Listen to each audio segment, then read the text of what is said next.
In the movie's striking opening scene, we find ourselves in a seemingly innocent suburban home painted a bright, cheerful white, which masks the dark, nightmarish acts that have taken place within its walls. A horrifying family murder has unfolded here, a scene of pure terror. Our introduction to the main character, known as Grady, happens in a bathroom of this very home. Grady, the name he currently goes by, is busy changing his appearance, removing his contact lenses, shaving off his beard, and even altering his hair color. It soon becomes clear Grady is no ordinary man. He's chilling, heartless serial killer with a demoralizing affection for infiltrating the lives of single widowed mothers. He charms these women with a crafted persona, only to later reveal his true, horrifying identity as a family murderer. Grady takes on different names and identities as he moves from one gruesome crime scene to another.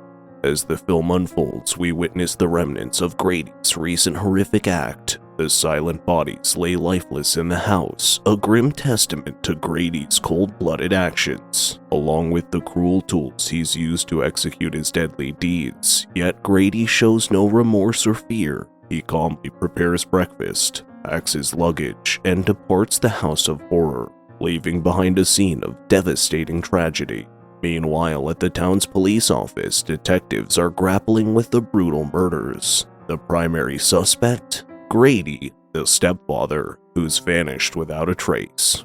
They notice a pattern in these horrific crimes, hypothesizing that Grady's a systematic killer who preys on vulnerable single mothers, either widowed or divorced, and their families. It's a terrifyingly accurate theory in this case. Grady is evasive, careful to leave no trace of his identity or evidence behind. He uses cash for all transactions, thereby leaving no digital footprint or credit card information for the authorities to follow. His identity remains a mystery as elusive as the man himself. The detectives are left grappling with an empty trail, searching desperately for the ghost of a man who leaves devastation in his wake. Our menacing protagonist Grady is now on the hunt for his next unsuspecting victims. He encounters a woman named Susan at a local grocery store. Susan, a recently divorced mother, is shopping with her two youngest children, Sean and Beth. With a friendly smile and warm words, Grady introduces himself as David, another name in his devastating game of deceit. He tells Susan a heart-wrenching story about his wife and daughter tragically dying in a car accident the previous year. Showing off his exceptional charm and skill at manipulation, he swiftly wins over Susan. When she invites him to a party with her children, it seems clear that Susan and her family are being drawn into his dangerous web. The story hints that they could be the next victims in his chilling saga. The movie then fast-forwards to 6 months later. As predicted, David and Susan are now engaged. Susan's oldest son Michael is returning home from military school. His girlfriend Kelly is there to welcome him at the airport. They drive back to a surprise party at home where all his family eagerly awaits his arrival. As Michael steps through the backyard gate, he's met with a sea of happy faces. Susan, Sean, Beth, everyone is overjoyed to have him back. This is where Michael first meets David. Also present at the party are Susan's sisters, Jackie and Leah. Later in the party, Jackie offers David a job at the real estate company where she works. Susan is thrilled by this idea. She's been worried about David's current state and is relieved at the prospect of him having a steady job close to home. Despite his reluctance to step into the public eye, David accepts the offer, further embedding himself in the fabric of this family's life. In the next scene, David invites Michael to meet him in the basement. The basement is filled with numerous cabinets, most of them locked, which suggests that David might be hiding some of his dark secrets in this room. David opens one of these mysterious cabinets, revealing a collection of tequila bottles. His intention is clear. He wants to bond with Michael over drinks. David has also noticed that Michael is not keen on returning to military school. As an alternative, he proposes that Michael consider joining the high school swimming club. This could potentially earn him a sports scholarship and provide a pathway to college, but Michael dismisses this idea, saying that gaining a spot on the team would be impossible. Nevertheless, they share a shot of tequila, a small, although tense moment of connection. The next day, David takes it upon himself to visit Michael's former high school. He talks to the sports coach and manages to secure a place for Michael on the swim team. Michael is deeply appreciative of this gesture. Kelly visits later that day and she and Michael spend time together swimming in the backyard pool. In the meantime, Sean is in his room, immersed in a video game and blaring the volume. Susan asks him multiple times to turn it down, but to no avail. Finally, David steps in. He marches into Sean's room and grabs him by the back of his neck to make him stop. Sean, stunned and frightened, remains silent. At dinner that night, Sean seems visibly upset. When Susan asks him if something is wrong, he brushes her off. In the middle of this tense atmosphere, the doorbell rings. It's Susan's ex-husband, Jay. Sean and Beth rush to greet their father, excited about their upcoming weekend visit with him. The next morning, as Susan's family is having breakfast, they are interrupted by a knock at the door. It's Susan's neighbor, Mrs. Cutter. She's come with a strange claim. She was watching a show called America's Most Wanted and she saw a sketch of a criminal that looked just like David. Susan quickly dismisses the idea, assuring Mrs. Cutter that David is not the man in the sketch. From upstairs, Michael overhears their conversation and feels something isn't right. Later in the day, David and Michael meet for lunch at a local diner. In an effort to build their relationship, David asks Michael to be his best man. As they chat about David's past, he slips up and refers to his deceased daughter by two different names. This mistake raises Michael's suspicions even further. Back at Mrs. Cutter's house, she hears her doorbell ring. When she opens the door, she finds no one there. She steps back inside, only to have David appear behind her suddenly. In a ruthless move, he pushes her down the basement stairs, then ends her life by suffocation. This brutal act reveals the true extent of David's cold and calculating nature. He's willing to eliminate anyone who threatens his cover. Meanwhile, Michael and Kelly are spending time together in the pool. Michael tells Kelly about David's earlier slip-up with his daughter's names. Kelly, however, thinks he's reading too much into a simple mistake. At dinner time, Jay, Susan's ex-husband, returns Sean and Beth from their weekend visit. He's fuming because Sean told him about David's aggressive behavior from the day before. As the situation escalates, Michael steps in, restraining Jay and taking him outside for a calm discussion. Jay and Michael share a moment of connection during their chat. Back inside the house, David offers an apology to Sean for his behavior. Susan, still angry at David's actions, also receives an apology from him.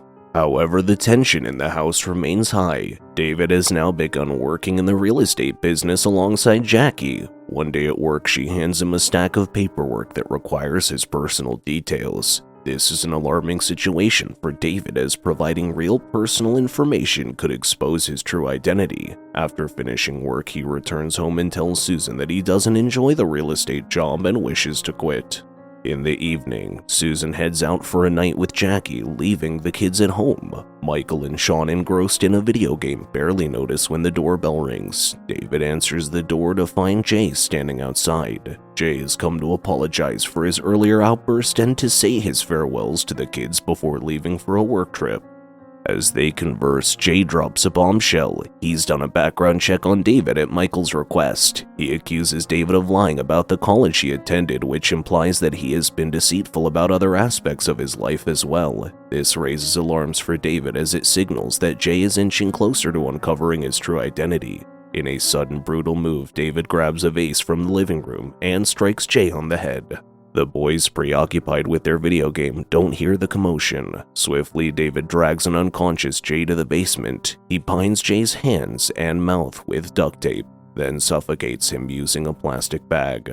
Meanwhile, David is in the basement. Michael notices the open door but doesn't investigate further. To cover his tracks, David sends a text from Jay's phone to Michael. The message apologizes for Jay not coming by and assures that the background check on David turned out clean. The message gives the illusion that David's identity is legitimate, ensuring that Michael's suspicions are temporarily laid to rest. The following day brings grim news. The police discover Mrs. Cutter's lifeless body. Michael, who overhears a conversation between David and the mailman, learns of her untimely death, supposedly due to an accident. Yet when David recounts the story to Susan, he adds that Mrs. Cutter fell down the stairs. a detail the mailman hadn't mentioned. This incident raises Michael's suspicions about David once more. Later in the day, Susan takes Sean and Beth for their dentist appointments. David stays behind to work on some repairs in the attic. Michael and Kelly, lounging by the pool, discuss David's odd behavior. Driven by their growing suspicions, they decide to snoop through David's belongings in his closet.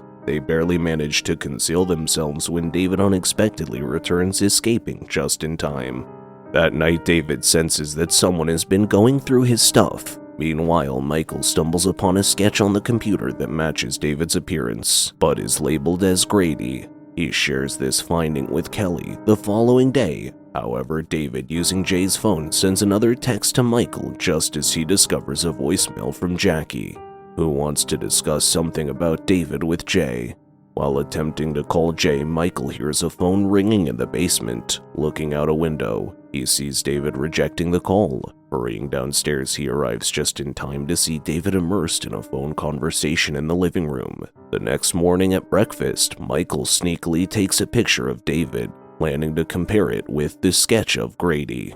After breakfast, Susan leaves to drop the kids off at camp. As Michael steps out of the shower, he's startled to find David standing in his room. David casually asks about Michael's plans for the evening. When Michael mentions that he will be staying at Kelly's, David seems to accept the response without question.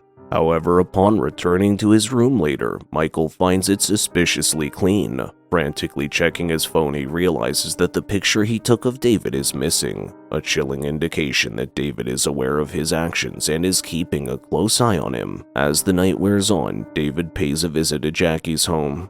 He commits another heinous act, ruthlessly drowning her in the pool. Back at Susan's house, she and David are the only ones present. Michael, however, is plotting to sneak into the basement in search of evidence against David. Unbeknownst to Susan, David is making plans of his own to end her life that night. He prepares lethal tools and gives Susan a pill claiming it will help her sleep better. Simultaneously, Michael and Kelly sit in a car outside the house, keeping a watchful eye on the lit windows. Michael instructs Kelly to call him if she sees any movement inside. Determined to uncover David's secrets, Michael enters the basement through a skylight. Inside the shadowy basement, Michael manages to break open a locked cabinet. He discovers a bag marked with his father's initials, a chilling reminder of the night Jay was killed. As Michael explores further, he notices a large freezer in the corner of the room. Just then, Kelly sees a light flicker on in David's room. She attempts to call Michael, but unfortunately, his phone drops and breaks. Now unable to communicate with him, Kelly rushes towards the skylight through which Michael entered, hoping to alert him. Back in the basement, Michael works up the courage to open the freezer. His worst fears are confirmed when he finds Jay's lifeless body encased in a plastic bag. The horrifying sight sends him reeling back in shock. Suddenly, David discovers Kelly outside and swiftly knocks her unconscious. He rushes back to the basement, blocking the skylight window and trapping Michael inside. The tension reaches a fever pitch as we are left wondering what horrifying events will unfold next. The atmosphere grows increasingly tense as David hauls an unconscious Kelly into the kitchen. He begins to set out a terrifying array of knives and weapons, preparing himself for another brutal act. Susan awakens from her drug-induced snooze and wanders into the kitchen. She's taken aback upon noticing Kelly's limp form on the floor, and before she can react, David lunges at her with a knife. Terrified, Susan darts away, seeking refuge in the bathroom. However, David's rage cannot be contained, and he breaks down the door. As he raises his knife to strike, Susan retaliates. She seizes a shard of broken mirror and pierces David's neck with it. In the meanwhile, trapped Michael's body somehow manages to break through the sturdy floor of the basement. He, Kelly, and Susan manage to find each other, but their reunion is short-lived. David, though injured, relentlessly pursues them. In desperation, they flee to the attic. As Michael attempts to barricade the entrance, David forces his way through. The attic, however, is in a state of disrepair. The floor is weak and unstable. As Michael and David tussle, the weakened floor gives way and Michael falls through. Kelly, trying to defend herself with an electric saw, and Susan, horrified, also end up crashing through the unstable floor. The intense battle resumes on the rooftop. Michael and David grapple with each other, eventually falling off the roof to the ground below. Both are left unconscious from the fall. When we next see Michael, he's slowly awakening from a coma in a hospital bed. David, however, is nowhere to be found. He manages to escape the chaotic scene and has vanished without a trace. The movie concludes with a chilling scene, Grady once again adopting a new identity as Chris, introducing himself to a widowed woman and her 2 children in a grocery store. It's a haunting echo of his previous encounters and a chilling hint at the continued horrors of his ongoing journey. Thank you so much for watching. Please don't forget to like and subscribe. We'll see you in the next video.